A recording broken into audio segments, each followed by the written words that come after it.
In quali casi abbiamo l'accredito dei contributi figurativi? I casi possono essere vari per esempio si può avere contribuzione figurativa quando c'è un servizio militare, quando si richiede permessi, giorni per donazione del sangue, oppure quando ci sono i permessi legge 104 o il congedo straordinario, oppure in caso di maternità o malattia e infortunio, oppure in caso di NASPI, quindi in caso di disoccupazione, vi vengono accreditati contribuzione figurativa.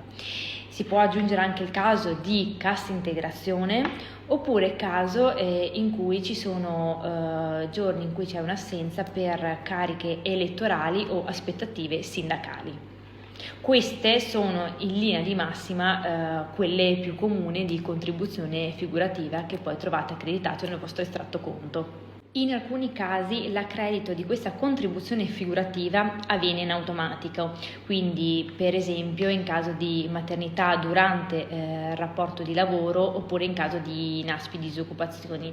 Ci sono altri casi in cui bisogna fare apposita domanda per avere questi contributi figurativi, parlo per esempio del servizio militare.